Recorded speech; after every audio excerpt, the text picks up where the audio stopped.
Hola Rafa, ¿qué tal? Bienvenido y muchas gracias por atender la invitación.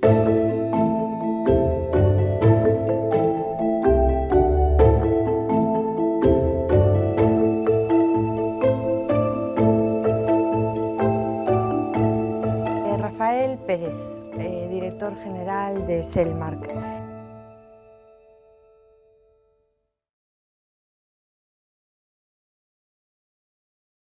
Selmark, empresa líder en ropa interior femenina, pero ¿se sabe lo suficiente que es gallega? Realmente, lo primero, tenemos un problema con el nombre, que no es demasiado local, ¿no? Es un nombre que más bien tiene un aire nórdico, anglosajón, entonces no siempre la gente asocia con que Selmark es una empresa gallega, es una empresa 100% nacido aquí, que pertenece a una familia local y por tanto no habría más que decir a ese respecto. En ese sentido, es una empresa conocida, acreditada dentro del sector, especialmente conocida dentro de lo que es el mercado, es decir, entre los que son los comerciantes. Y luego a nivel de público, bueno, pues en este mare magnum en el que nos movemos hoy en día, quizás no es el mejor momento para darse a conocer, pero 100% gallega y más o menos conocida, sí. Comenzó en 1975, pero con eso que llaman una especie de espionaje en cadena. A ver, es una empresa que nació en un momento en el que todas las empresas normalmente nacían de personas que habían visto en el mercado una oportunidad y decían explorarla, ¿vale? ¿Qué significa esto? Que cuando había una oportunidad lo que hacían es ver lo que había en el mercado, más o menos reproducir una cosa parecida y en ese momento salir a vender con una serie de argumentos. Normalmente los argumentos venían sobre todo a través del argumento del precio, ¿vale? Entonces por eso es aquello de que es una empresa que nació de la observación, del análisis, del estudio de lo que había en el mercado, por esta razón. ¿Vosotros empezasteis a crecer cuando se empezaron a copiar? Vamos a ver, en aquel momento lo que había era un producto muy industrial. España nacía el consumo, todavía no había una conciencia de moda y por tanto lo que se buscaba era aquella prenda que era necesaria. Entonces, de ahí que los modelos, los productos fueran unos productos bastante funcionales y con muy pocas dosis de diseño, ¿no? Evidentemente desde el año 75 en adelante eso evolucionó enormemente, ¿no? Y España despertó al consumo. Nosotros lo hicimos también con lo que fue el país, ¿no? Y evidentemente esa evolución fue vista por otros, y evidentemente eso supuso que muchas otras personas se unieron a esa tendencia de mercado a formar o a crear empresas dentro del sector textil. 8 colecciones al año. Bueno, actualmente lo que se hacen son 4 colecciones por temporada exactamente, ¿no? Las cuales tienen una clasificación, no son colecciones al uso sin ningún fundamento, no, tienen una clasificación buscando un poco las tipologías de mujer que nosotros encontramos dentro del mercado. ¿Cuáles son estas? Pues tenemos una mujer funcional, tenemos una mujer sexy, y por tanto esos son los dos extremos. Y entre esos dos extremos pues existe una combinación de colecciones que permiten dar salida o dar respuesta a las necesidades del mercado. Y de ahí que salgan 4. ¿Desde dónde producís? Nosotros todo lo que es la creación, diseño, aprovisionamiento, corte, lo que es el control de calidad, envasado, etcétera, todo está radicado en Vigo. Luego tenemos fábricas que lo que se dedican es exclusivamente al ensamblaje. Algunas están en Portugal y otras están en otros países del entorno, siempre buscando, sobre todo, controlar el proceso de producción y dentro de unos costes que sean mínimamente razonables. Una está en Portugal, en África alguna. Tenemos 2 en Portugal y tenemos que colaboran con nosotros, mejor dicho 3, perdón, y luego tenemos unas 5 que trabajan con nosotros en Túnez. ¿Y todas estas plantas son vuestras o simplemente es colaboración? O sea, en algún caso, tenéis? Sí, en algún caso son nuestras o son personas que han nacido con nosotros, y en otros casos son empresas que trabajan con nosotros pero también con otros fabricantes. Me imagino que el I+D+I y los controles de calidad, bueno, serán exhaustivos porque, bueno, por el nivel de marca que tenéis. Quizás excesivamente exhaustivos. Nosotros somos una empresa que antes que comercializadora somos una empresa industrial y esa mentalidad lo dice todo, en el sentido de que somos tremendamente exigentes con el producto. De ahí que el 100% de las prendas sean controladas en nuestras instalaciones, el 100%, no hay un muestreo, se controla una por una y normalmente cuando hay algún tipo de problema, ese problema se soluciona, se repara. Las prendas, por tanto, tienen que salir al mercado con 0 defectos. Y de hecho, los problemas que nosotros tenemos, las incidencias de faltas de calidad, son escasas. Hablamos del 1 por 10.000, es una cosa realmente muy baja. ¿En qué se centra el I+D+I en el caso de Selmar? A ver, nuestro producto, el producto de la ropa interior, de la corsetería en particular, es un producto muy técnico. Es decir, es un producto que tiene que ir ajustado al cuerpo perfectamente. Y eso obliga a muchísimo estudio. Por tanto, cada vez que sacamos al mercado una colección, esa colección ha sido estudiada con muchísimo detenimiento, probada, incluso se dan prendas para uso, para evitar problemas de incomodidades, es una prenda que puede provocar dolor si está mal confeccionada o mal creada, por tanto se hace mucho análisis en ese sentido.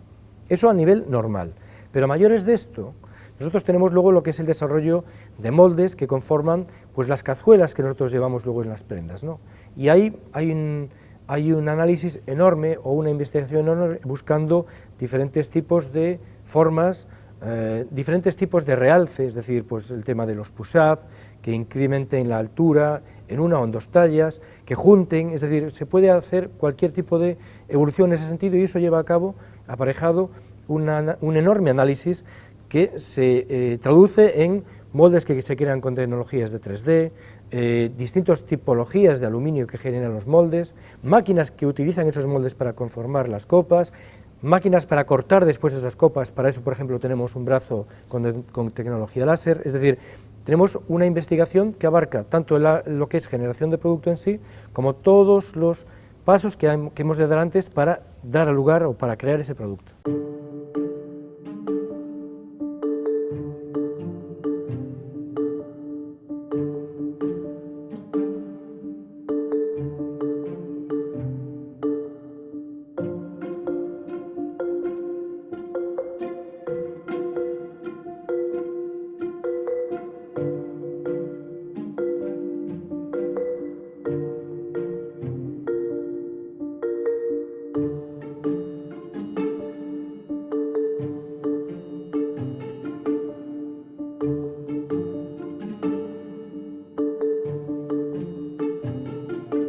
Selmar es una empresa tremendamente femenina. Estamos hablando de una plantilla de... Unas 400 personas. Casi todas ellas mujeres. Pues podríamos hablar del 85%. Patronistas... Todas. Todas son mujeres. Todo mujeres, en diseño, en administración, una buena parte de ellas, en la gestión de los talleres también son mujeres todas, es decir, prácticamente solo hay hombres en el área típicamente masculina como es la financiera. ¿Y qué pasa? ¿Que los hombres no saben diseñar sujetadores? Bueno, digamos que por simple evolución de la empresa ha habido siempre mujeres, ¿no?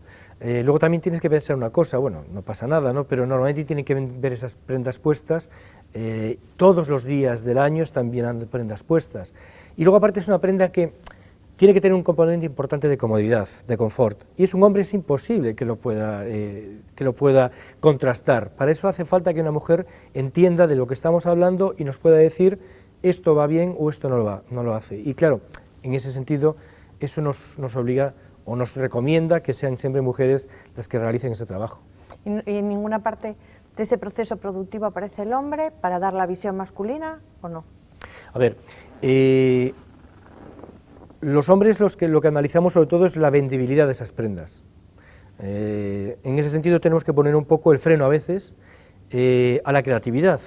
¿Por qué? Porque nuestros comerciantes nos exigen un producto que no solo sea bonito, no solo sea vistoso, no solo tenga una calidad contrastada, sino que encima sea fácilmente de vender. Hoy en día el mercado tiene pocas oportunidades y por tanto estas han de ser aprovechadas. Bien, ahí es cuando entramos algunos hombres a tomar conciencia del paso que se va a dar. Y en ese sentido, pues somos los que intentamos poner un poquito de freno o de sentido común o de una visión más cerebral a un tema que es puramente subjetivo, como es el tema del diseño. ¿Dónde se localiza una buena patronista de sujetadores? Todas nuestras patronistas han sido formadas en casa, por una razón. Es un mercado muy pequeñito En Galicia no existe casi empresas que se dediquen a este sector, por tanto hay muy poquito personal preparado para ello, ¿no? Entonces tenemos una cierta escuela en Cataluña, hoy en día no queda ya un solo fabricante en España, salvo nosotros, y por tanto digamos que el know-how se ha perdido. Entonces, nosotros, eso nos ha obligado a lo largo de todos los años, no es una cuestión reciente, pero ha sido así toda la historia, todo el personal que trabaja en Selmac en el área de diseño y patronaje ha sido formado in company, ha sido formado por nosotros. Pero también hay por una razón también, ¿no? Cada empresa tiene su código de diseño, es decir, el sujetador, la ropa interior que nosotros diseñemos va a tener importantes diferencias con respecto a las de nuestro competidor.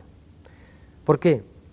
Pues porque nosotros entendemos la morfología, y en este caso el busto de una mujer, pues con una forma redonda, muy natural, que el pecho esté arriba, levantado, digamos proyectado hacia adelante.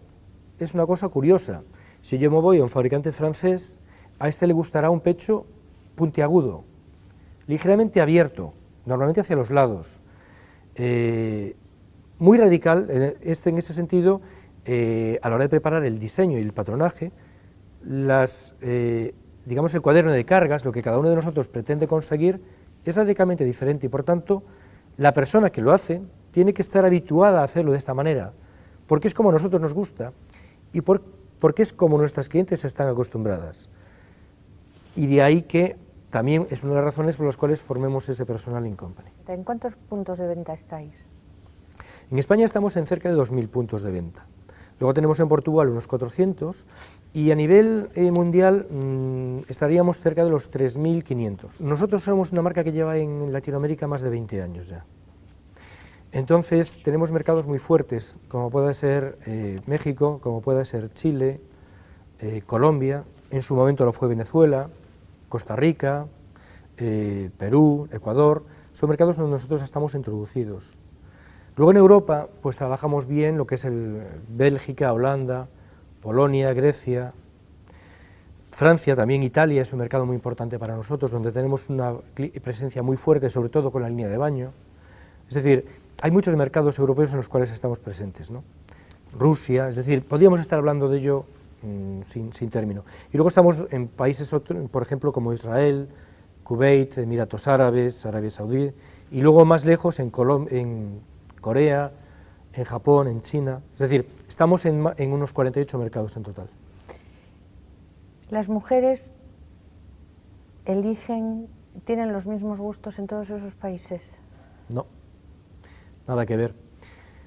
Europa es un mercado de mujer muy natural, que entendemos por natural, es decir, no le gusta prendas que le condicionen, le gusta realzar, pero no le gustan prendas que sean demasiado llamativas, ¿vale? Por tanto, le gusta más la forma, pero una prenda que sea de apariencia tranquila, normalmente colores muy claros, colores que no transparenten.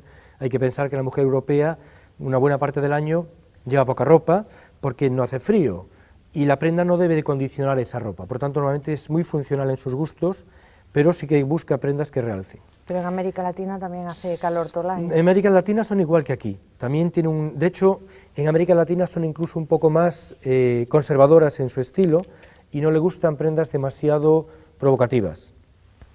¿Dónde está la diferencia? En el norte de Europa, en países del este y en Asia. En esos mercados se busca una prenda mucho más llamativa, mucho más exagerada si queremos, con forma, como hablábamos antes, quizás un pecho mucho más exagerado en sus formas también, y sobre todo por el tono de su piel, buscan normalmente colores muy fuertes, muy al contrario de la mediterránea, que busca colores más pálidos. Entonces, ¿vosotros hacéis producción distinta en función del mercado? Evidentemente, en esas 8 colecciones que sacamos al año, cada una de ellas lleva 5 colores, y luego lleva unos 14 patrones diferentes. Es decir, la oferta es enorme, buscando adaptarnos con unos productos al mercado mediterráneo y con otros al mercado de exportación más vanguardista, si queremos, o más exagerado, ¿no? Vamos a centrarnos en el mercado español. ¿Ellas cómo los prefieren? ¿Con aro o sin aro? con aro, sin lugar a dudas, con aro siempre. ¿Con encaje o deportivos? Ni lo uno ni lo otro. Buscan normalmente un producto cuya copa sea lisa, para que no marque, para que no se note el bordado, y que luego la espalda sí que tenga una fantasía. Eso sobre todo en verano. En invierno quizás vamos a un producto más llamativo, porque no es tan comprometedor. Y entonces ahí sí que ya le gusta una prenda mucho más rica. ¿Y tanga o braga? Va en la edad. Digamos que las más jóvenes les gusta el hilo, luego el tanga, va subiendo con la edad, y luego ya vamos hacia braga, y ya cuando la mujer quiere tener una forma de cuerpo mucho más proporcionada, entonces vamos a una braga más bien de control que ayude a moldear. Dicen que las mujeres no sabemos elegir la talla del sujetador. Bueno, y no me extraña, porque tenemos un buen galimatías en España con el tema de las tallas. Es difícil explicar. Además, en el mundo hay unos 4 tallajes diferentes, con lo cual aún encima es más complicado, ¿no? Pero bueno, vamos a, por decirlo muy brevemente, una talla se nombra con un número, que normalmente es el contorno del cuerpo por el exterior del pecho, y con una letra, que puede ser una A, una B, una C, una D, que es una relación entre ese contorno del que hemos hablado y el contorno medido por debajo del pecho. Si la diferencia entre ambas medidas son de 20 centímetros, eso sería una copa C. Si la diferencia entre esas dos medidas son de 15 centímetros, es una copa B. Y ahí es donde empezamos a liarla. O sea, que hay que hacer casi un máster, porque eso cuando vas a comprar un sujetador no te lo explican. Vamos a ver, esto es un concepto muy reciente en España, que no lo es en el resto de Europa, pero que sí lo es en España. En España hasta hace bien poco la prenda habitual, el contorno habitual era el de una copa B, es decir, 15 centímetros de diferencia entre el contorno más largo y el contorno más estrecho, ¿vale? Y eso era siempre lo que todos los comerciantes tenían en su tienda. ¿Qué ocurre? Que muchas personas tenían problemas de que le hacía daño el sujetador, de que el contorno no se le ajustaba, etcétera, etcétera, etcétera. Y ahí es cuando el mercado empieza a desarrollarse, los fabricantes empezamos a hacer un producto más específico, adaptado a los distintos tipos de contornos. Y ahí es cuando nacen las copas A, B, C o D. ¿Antes las mujeres tenían más pecho que hoy o al revés? Vamos a ver, nosotros creemos que está creciendo la talla. La mujer es más delgada, pero sí está creciendo el tamaño del pecho. ¿Pero eso por qué? ¿Porque nos operamos? Mucho tiene que ver con que nos operamos, mucho tiene que ver con la alimentación, es decir, la propia evolución de la especie, porque si vamos al norte de Europa es mucho más grande el tamaño de la mujer y el tamaño del pecho propiamente. Entonces, creo que viene un poco en función de la propia evolución de lo que es la fisonomía de las personas, ¿no?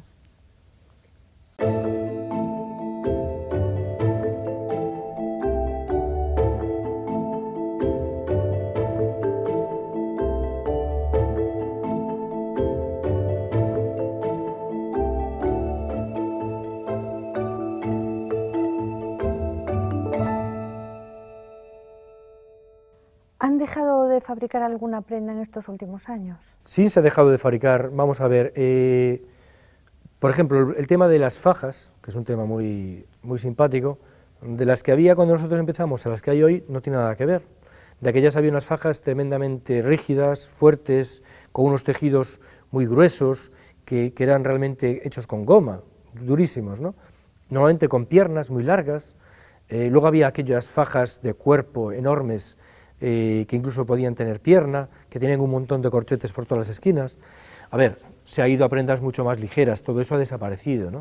Y luego la mujer ya no está tan preocupada de si está más gorda o menos gorda, si está más gruesa o menos gruesa. De hecho, ahora, en este momento, están de moda las curvis, que son mujeres con un tamaño de cuerpo XXL, ¿no? Y bien contentas que están, es decir, digamos que ese tipo de prenda ha sufrido una cierta desaceleración. Luego, por ejemplo, los sujetadores de cuerpo, aquellos sujetadores que eran copa y pecho, que eran hasta la cintura, estos, por ejemplo, se han desaparecido. Entonces, digamos que ha habido prendas que han desaparecido y otras muchas que han nacido. Simplemente ha habido una evolución en los gustos de la mujer y en las exigencias que tiene. ¿De dónde traen ustedes el material para fabricar sus prendas? Buah, puede ser de cualquier lugar. Colombia, Francia, Italia, Austria, Alemania, España y evidentemente cosas también de Asia. Es decir, hoy en día el mercado textil en Europa se ha reducido muchísimo. Hay muchos fabricantes de materiales que han desaparecido, porque han desaparecido los fabricantes de producto terminado. Y muchos otros lo que han hecho es marcharse a Asia con sus fábricas. Por tanto, hoy en día hay una amalgama tremenda y el mercado es uno único más que jamás. ¿Ustedes han planteado alguna vez deslocalizar el centro de producción principal? Porque además hemos pasado una crisis galopante y no sé si alguna vez se lo habrán planteado. Siempre, eso te lo planteas siempre desde el momento en que tu competidor te está machacando con unos precios tremendamente bajos, ¿no? Y encima ganando mucho dinero. O sea que realmente en ese momento tú tienes que plantearte todo, ¿no? Y cuando en los últimos años cayó la demanda y desaparecieron las fábricas y desaparecieron los clientes y cayó la fabricación, en ese momento hubo un ajuste tremendo en todo el textil y nosotros no somos ajenos a ello. En ese momento es cuando te planteas muchas cosas. ¿Qué sucede? Que nosotros tenemos... el hecho de que tengamos las fábricas en proximidad nos permite mucha reacción, mucha reactividad a los cambios de mercado, mucha adaptación a las novedades y nos permite, por tanto, estar muy en contacto con el cliente tendero, a la hora de, en muy poco tiempo, darle respuesta a sus necesidades. Eso solo lo puedes hacer teniendo fábricas cerca. Si tienes fábricas lejos, que las decisiones han de tomarse con 8 meses de antelación, lo más probable es que tengas mucho problema para poder darle la capacidad de respuesta que tu tendero necesita. Y por eso sí que nos hemos planteado muchas veces hacerlo, pero la realidad es que, puesto en una balanza, es mucho más interesante tener las fábricas cerca por toda esa flexibilidad que te aporta, que tenerlas lejos por un simple ahorro que a lo mejor, por decisiones tomadas 8 meses antes, hacen que ese ahorro deje de serlo, porque cuando prevés con tanta antelación, las posibilidades de confundirte son grandes. El discurso me suena a Inditex. A ver, Inditex, que es una empresa que lo hace fantásticamente bien y de la que nosotros pues, podemos decir que tiene muchas cosas que mostrar al mundo, es una empresa vertical, en el sentido de que ellos tienen desde la hilatura, en algunos casos, hasta la tienda, y por tanto las decisiones las toman ellos, y ellos son los que deciden programar lo que van a tener. Evidentemente una empresa que tiene más de 3.000 puntos de venta en muchos países, que fabrica millones de unidades, las decisiones no se pueden tomar en 10 días, han de tomarse con muchísima antelación. Por tanto, Inditex, lo que hoy vemos en la tienda, han sido decisiones tomadas mucho antes, aunque haya cuestiones y pinceladas que se puedan decidir en 15 días, pero son pinceladas porque tú cuando llegas a fabricar millones de unidades, eso no puede hacerse en 10 días, eso ha tenido que tener antes un desarrollo, una programación hecha en muy largo plazo, ¿de acuerdo? Entonces, eso es lo que a ellos les permite fabricar donde quieran, porque ellos tienen la posibilidad de decidir lo que van a poner en el punto de venta y, por tanto, simplemente es cuestión de tomar decisiones. En el fondo, la moda no cambia tanto, es decir, tú cuando vas de un año a otro, normalmente la moda es una adaptación de la del año anterior, con pinceladas, pero el 80% es estable y solo el 20% cambia, y cambia poco. ¿Por qué?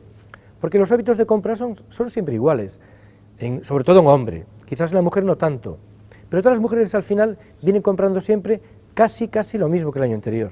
Por tanto, eso hace que la toma de decisiones no sea tan complicada, aunque se haga 8 meses con antelación. Ustedes no fabrican hombre, ¿van a fabricar? Nosotros fabricaremos lo que el mercado nos pida, eso por un lado, ¿no? ¿Qué sucede? En las tiendas donde nosotros estamos presentes, que son tiendas lencerías, el hombre compra poco, muy poquito. Es decir, normalmente ahí solo va la mujer a comprar y cada vez las mujeres compran menos la ropa interior de los hombres. ¿Eso qué significa? Que nosotros si hiciésemos ropa de hombre, quizás no tendríamos demasiado éxito, porque donde nosotros vendemos no van muchos hombres a comprar. Por tanto, en la medida en que eso sea así, la ropa de hombre por ahora no parece que sea un campo de gran interés, lo cual no significa que el día de mañana no tenga interés y en ese momento cambiemos nuestra opinión, pero la realidad hoy en día es esta.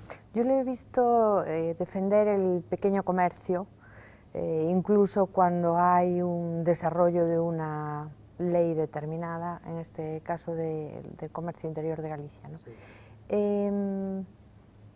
¿Por qué esa manera de ser, o sea, esa impulsividad a la hora de defender ese pequeño comercio local? Vamos a ver.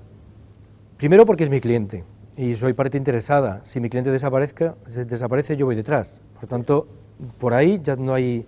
Pero Selmar también está en los grandes centros comerciales. Evidentemente Selmar está en grandes almacenes, pero el grande almacén para nosotros todavía sigue siendo una pincelada en nuestra cifra de negocios, es decir, más del 90% viene de nuestro tendero. Bueno, en el mercado nacional, si hablamos luego de exportación puede ser diferente, pero en lo que es el mercado español, más del 90% viene del tendero. Por tanto, para nosotros es importante que el tendero dure mucho, ¿no? Pero también hay otra cosa.